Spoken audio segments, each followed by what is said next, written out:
This bike started life as a $1,600 dream machine for someone. But this is a prime example of how not to take care of your bicycle. The years of grime and dirt show that this bike has led a really rough life. Let's see if we can bring this 2009 Trek 2.3 back to life. This chain is kind of floppy here. Did the previous owner try to replace it without sizing it first? Let's get this wheel off and see what we have to work with. This thing is disgusting. I think this is the worst bike I've ever worked on. The grime is just caked on. Let's get this front wheel off to give us some room to work around this filthy animal. This chain, I don't even know where to start here. I'm not even going to measure it for wear. This thing's going right in the trash. Thankfully, there were quick links, so removing it wasn't that difficult.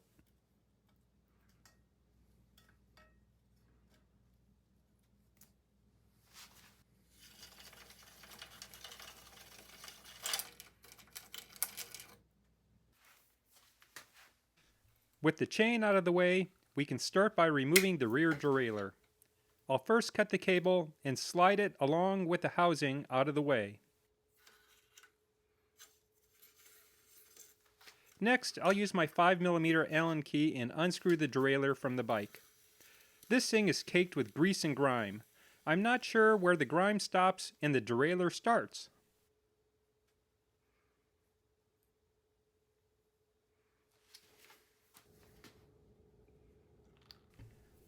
Moving our way along the bike from the rear towards the front, our next stop are the rear brakes.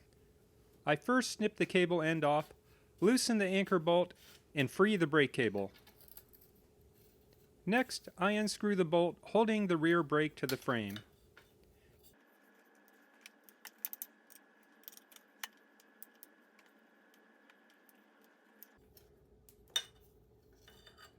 After a few turns and a dropped lock washer, the rear brake caliper is free.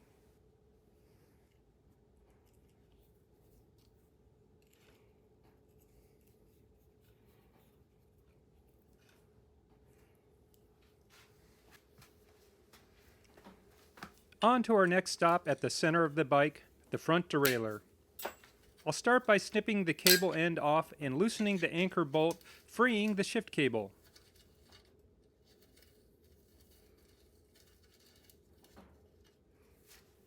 Now it's just a matter of loosening the bolt securing the clamp that holds the derailleur to the frame.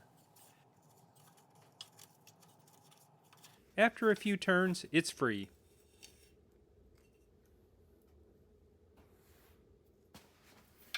Still at the center of the bike, our next task is to remove the crank arms.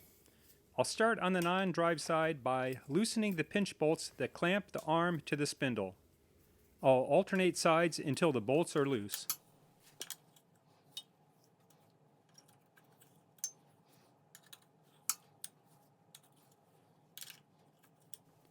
Next, I'll use my Park Tool BBT-9 and remove the preload cap.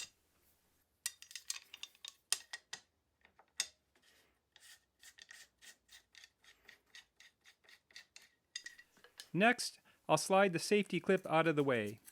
I've never done this before, so it took me a bit to find the right spot. Now I can slide the crank arm right off.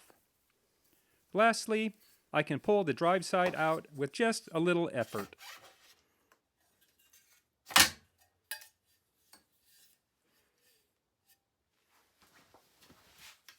Stupid me forgot to hit record removing the bottom bracket, so I screwed a cup back in and removed it here for you to see. It took a bit more effort the first time.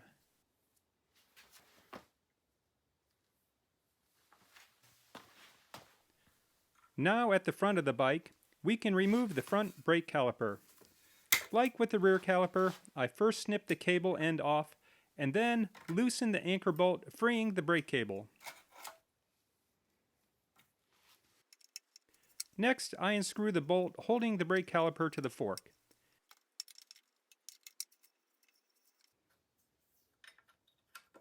After a few turns, the caliper is free.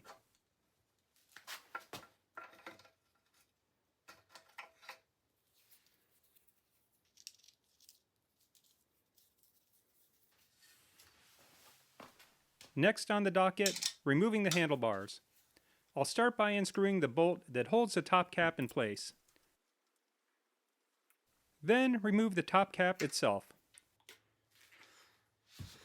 Next, I'll loosen the pinch bolts that hold the stem to the steer tube of the fork. One side, then the other. With the pinch bolts loose, the handlebars slide right off.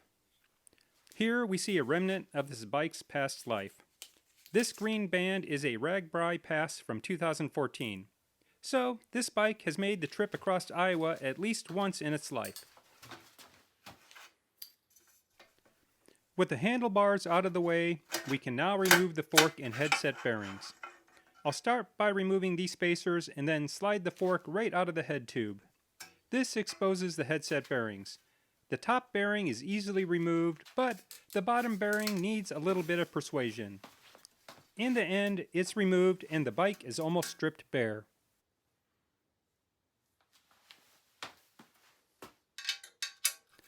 I never checked to see if the seat post was stuck in the frame. This is a common problem that can render a nice project to a pile of junk. Luckily it's not stuck, and the seat tube was easily removed.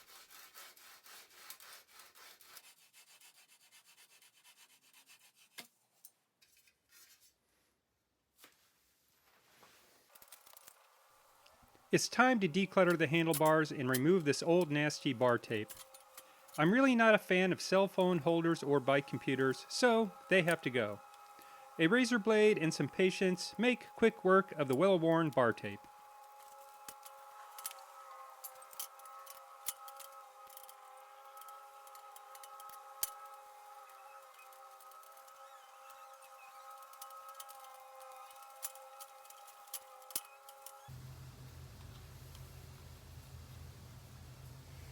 The last piece of this filthy, nasty, dirty pile is the cassette.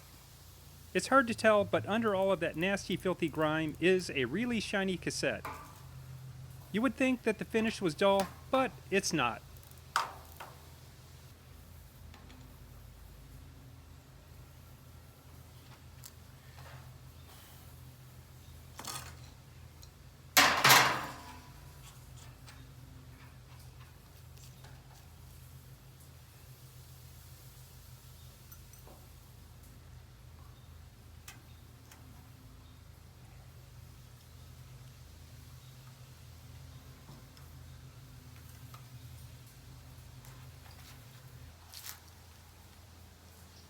Finally, I'll use a zip tie to keep all of the cogs organized.